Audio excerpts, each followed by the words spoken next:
We are back with another SEC preview video. It's been a while since we've had a video in general, but it's most certainly been a while since we've had an SEC preview video. Getting a little backed up. John Rivers, we are less than a month away from the start of football season, and what better way to get into it than talking a little bit of Texas A&M Aggies? Good, gig 'em. I'm gonna be honest. That's the most cringe. What do they call them? The yell leaders, the midnight yell PL leaders. leaders. That's right. God, I hate A&M for that. I mean, like besides that, they're okay school. Really, and they gave us Johnny Manziel, but like, God, I hate the Yelp leaders or I, the I look, Texas A&M is a school with a ton of tradition, like a ton of tradition. They got all the chants, but it's almost like it's too much tradition. Like it is so They've cult never like won. there. Yeah, they've got all that tradition and nothing to show for it, right? Like maybe you need to change something up a little bit. I don't know. And yeah, male cheerleaders. Look, I'm not saying that because like to be sexist or whatever, or misogynistic. It's just you don't have male cheerleaders, or at least a male only squad. Like have some females in there.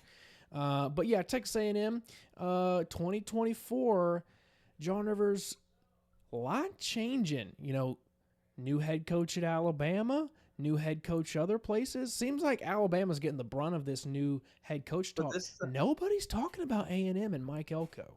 before the Bama opening, I thought this was the biggest job opening. This in Michigan, of course. Absolutely. I thought, well, Michigan was after Bama, but at the time, I thought this was the biggest one. And if you watch our older episodes, everybody, every week, what was the question? Is this the week When is Jimbo gets was this fired? the week? Yeah, because during the season when we were recapping each week, you know, Texas A&M would either have a struggle win or they would have a good game, like the Alabama game. Just couldn't come up with the win. Well, he's got to get fired next week, and finally, he does round out the season, but it's kind of a mutual thing. They buy him out, and he's probably living his life somewhere on a beach or whatever. Who knows? With Coach O, maybe getting some He hookers gives or me whatever. Daytona Beach vibes. Oh, interesting. Interesting. Do you I'm think trying he to. steps foot anywhere near Tallahassee, Florida anymore? Probably not after the whole Christmas tree thing. You remember that? Remember when he I took don't. the Texas A&M job from Florida State? He like threw his Christmas tree out in the front yard and just like left or something like that. I I can't don't really remember that. remember. No. Yeah, I was but trying I to see. mean that was like 9 years ago. Trying to see where he's at now. Nobody really knows where he's at, but yeah, Jimbo, he kind of coasted. I mean, that's somebody that, and we're not going to talk about Jimbo this whole episode, everybody, but Jimbo was somebody like half of his paycheck should go to Jameis Winston. Absolutely. I mean, honestly, within the college football playoff era, I'll say, would you not agree that he was probably the most overrated coach within that 10-year time span going He back was. to, I mean, he did win a national championship, but I mean, he played an Auburn team that had some really fluke wins that year in Had a 2013. quarterback that they had a quarterback when he went to the NFL. He played running back Yeah, or quarterback. exactly, I can't remember, exactly. So but Auburn was huge underdogs in that game. Look, and Florida State was a good team, but Jameis Winston, yeah, I mean, he like Jimbo owes all of his million, not all of his millions, but he owes half of his million to Jameis Winston and the other half to Nick Saban. And Texas A&M, he just couldn't get over the hump. You know, he had a good year in the COVID season, like going like yeah, nine and they one or now they something. thought they was gonna make the playoff or Yeah, wanted to make the playoff. Yes. but also like Florida had a good season that year. A couple other teams, you know, it was just such an odd year. I don't put an asterisk by it because Bama won the national championship. Of course, why would I put an Can't put asterisk an by asterisk by it. that? But Texas A&M has always been one of those sleeper programs. They've got so much money, so much NIL, just like Texas, but for some reason they just haven't been able to find the one guy that can get them over the hump. I mean, they thought they had him in Jimbo. They paid him all this money, yet he won no more than Kevin Sumlin did. And Kevin Sumlin had I mean, himself a Heisman winner. yeah, I think Sumlin kind of had a bad hand, but Jimbo just couldn't do it. But I guess the question is, can Mike Elko do it? Mike Elko was a Jimbo Fisher disciple. He I was. guess a little bit. He was. And that's a big question mark with it. It's like, okay, do we know just how good Mike Elko is? A guy like DeBoer's been winning for his entire career, going back 20 years, right? Elko, we don't know so much. He hasn't been a head coach for all that long, but in his time period that he has been a head coach, At Duke, yeah. he's been really successful. So to take a Duke team and to do what they did last year, Riley Leonard had a fantastic season as quarterback. He's no longer at Duke, but I think Mike Elko is a good coach, and I do think that he could be a guy that can put him over the hump.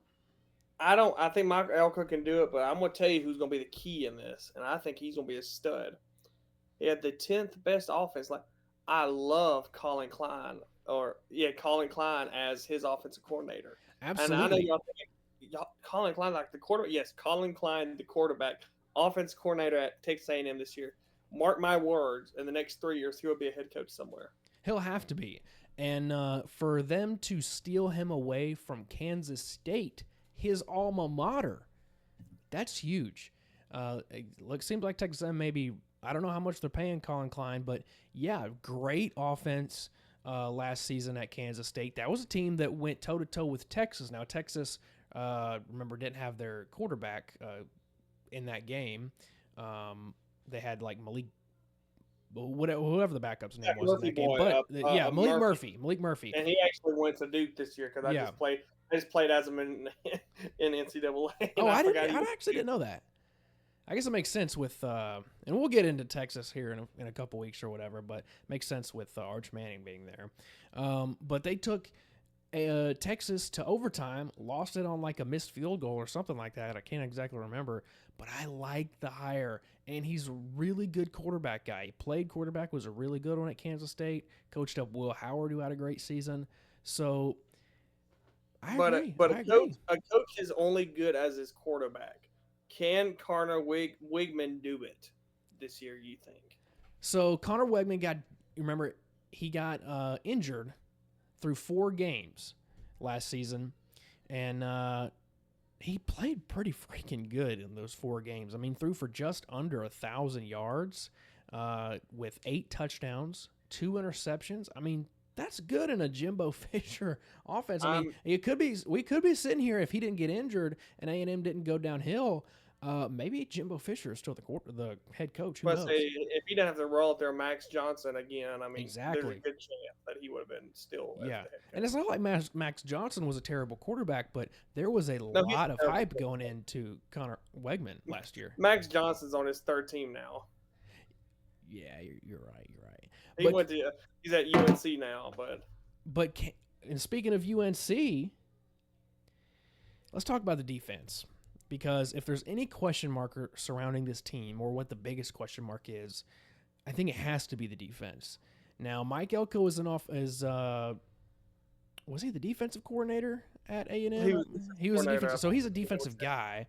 But so they bring in former inside linebacker coach from Florida, Zach Alley. Now, John Rivers, did Florida necessarily have the best defense in the world last year? No, not at all. Now, also Zach Alley. Zach Allen's, what's his last name? Is it? Well, the reason why Zach Alley is the defensive coordinator at Oklahoma. Texas A&M defensive coordinator. I'm looking at Jay Bateman. I just didn't update my notes. Jay Bateman. So Jay Bateman came from Florida last season, inside linebackers coach. I guess he was good enough to get hired at A&M. I'm not super familiar with him. Shocked they went with an inside linebacker coach at a struggling defensive team. Yeah, exactly. Which kind of shows me Elko is going to be running the defense. He's just the has to be defensive guy, former DC at A&M. But I mean, Jay Bateman, he did have some good years at Army. He was a competitor, or was in the running for the Broyles Award, if I do remember it, like 2018 or something at Army, but had some horrific defenses when he got hired at North Carolina from I think 2019 to 2021. He was fired. I want to say he was replaced by Gene Chizik. Let me look. Or he replaced Gene Chizik.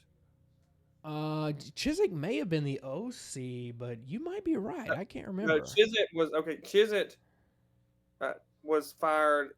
No, he was brought back in 2022.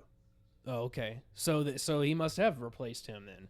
Chizik's always followed Mac Brown. I forgot that. He has. He has. At Texas when they won it as a DC. So key players.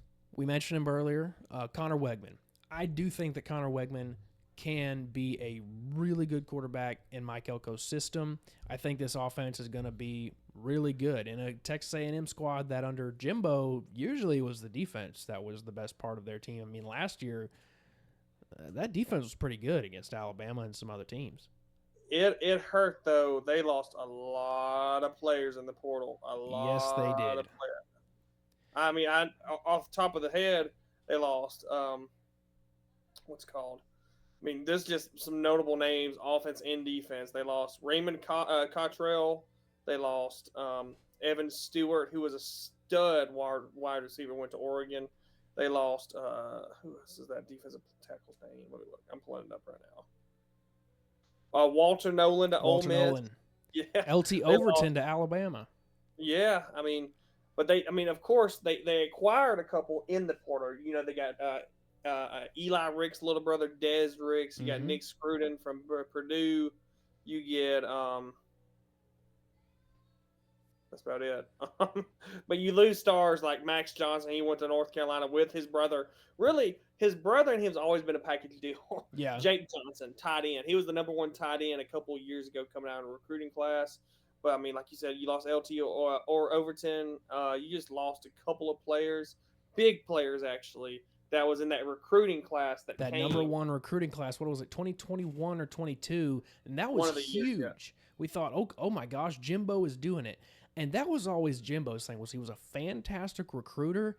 But it's like, okay, how much of that had to do with the deep NIL pockets that A&M has from all the oil money? Or is it just, I mean, I think Jimbo was a good recruiter. I mean, he was able to steal Jameis Winston from Alabama's backyard. I mean, oil money, Tyson chicken food money. I mean, it's all the same. But I'm excited to see A&M. So let's before we get done, let's show them what we think A&M is going to be their season prediction. Here we go. Let's take a look at this schedule 2024. You know, I got to looking at this when I was putting this together. I was like, you know, when we were thinking about how we wanted to do our rankings, right, as far as our SEC teams, I didn't think I would have A&M so high. But when you look at the schedule, it's not a bad schedule. It's not bad. I mean, your toughest game is going to be Texas, obviously, and then maybe LSU or Missouri. I mean, looking at it right now, I mean, we have them losing to Florida just because we don't think Florida's going to be that. I mean, I don't know. Florida, this is an interesting one here. All right, so let's start off with Notre Dame. You have Notre Dame. This is a night game at Kyle Field. I think that A&M's going to be rocking. They're going to be excited with a new coach, and Notre Dame's not going to know what hit them. Now, we could be totally wrong on Notre Dame. I think they're going to have a great offense because... I mean, it's old. You got to think, it's Riley Leonard versus his old coach. Yes. So that might put them up, too. That's true. That's true. And who was it? Former Mike Denbrock, OC from LSU last year, who had the number one offense in the nation. Yeah, he's back as the offensive coordinator at Notre Dame. So we'll see how that goes. But I do think that it's a win. This game. Ask me what Mike Elko was defense coordinator at before he went to A&M. Notre Dame. There's a lot of ties into this game. A lot of connections. This is going to be a big game, but I think it makes sense per location that I think that they pull the win out against Notre Dame in a good game. McNeese State, obviously. And then you said at Florida, We did our Florida prediction a few weeks ago. Y'all make sure to go into the channel and look at it. Florida, of course, has their crazy tough schedule. This is a game that they like really, really need to win on their SEC schedule, or else like Billy Napier is probably going to be fired halfway through the season. Because if they're not winning against A&M, they're not winning any of the games the rest of the season, and that's a game in the swamp. So there's a really good chance that they can go 5-0 entering Missouri week. Absolutely. I mean, if we're being realistic, if they're just that much better of a team than Florida, they probably are 5-0. Because, I mean, are you high on Arkansas? Obviously not. We did our Arkansas video. And then Missouri, you know, I have my question marks about Missouri, and we're going to do our Missouri vid here in a week or so. But I do think they're going to be good again. Take that as a loss. And then, I mean, out of those other teams in the green, which one do you say is most likely to be a loss? LSU? Maybe Auburn? And I told you I'm big on Auburn. It just depends on what Auburn team is playing them. Exactly. Same with LSU. What LSU teams will be playing them on the 26th? And then, last game of the season. The rivalry's back. One of the best rivalries in college football. I don't really remember much of it, but I do remember watching the very last Texas A&M game. Texas won it on a walk-off field goal. This was at Kyle Field, and that ended the rivalry. Thought we'd never see it again, and here we are. The rivalry is restored. But for so many years, while they were both in the Big 12 and the Big 8 and the Southwest Conference, whatever, going back like 50 years, Texas A&M was on their knees to Texas. They just could, like, Texas was always Big Brother. A&M's been sitting here for 11 years, 12 years in the SEC. They've got quite a jump on them. No, they do. So if that's a big game there, and we don't know if Texas is going to be the same. I mean, Texas loses a lot of defensive line players. Their secondary was not very good last year. Who knows if it's going to be good this year? If Mike Elko is able to beat Texas, and I believe that game's at home, in year one, that is huge. I don't think it's going to happen, but that would be huge. Texas A&M for so long was just at their knees to Texas. Oh yeah, can they get over the Texas hump in 2024 and get one forward in the SEC? I don't know. We'll see. Massive. We'll see. All right, everybody. That is our Texas A&M preview. We ran a little bit over on that one. We will be having some more content coming up this week. Y'all stay safe during these hurricanes, everybody. You know, if your power goes out, you know what to do to pass the time. Pull up your phone. Get on YouTube. Maybe watch a Heads Up Play video. Yeah, Wi-Fi goes out. That don't mean that your 5G on your phone goes out. Come on now. I mean, you can stream. When your kids are scared because there's hurricanes around, I mean, I heard the best remedy for a screaming kid is the SEC preview series to play. Yeah, little Johnny is asking, Mom, what does Cowboy think about the Aggies? I'm just saying, we're not Mr. Beast. We don't have the stuff going on. I'm just telling you, we're better. Controversy over here. We are better for your kids than Mr. Beast. Just put that out there. We may end up on YouTube Kids at some point. So just you know, like if you see us on your kid's iPad with their snotty nose and cereal, just know it's okay. We're family friendly. I'm gonna feel poppy. I'm gonna feel like I've made it when I go to a restaurant and kids on their iPad. That's me. Just watching Heads Up Plays, us doing a reaction video or us playing a trivia. But that is it for us, guys. Make sure you like, subscribe, and share with your friends, share with your family. Everybody, hit that button right there and let us know what you think Texas A&M is going to do this year. Sam, I always do, but it's your turn. Hit it with them. You stay classy.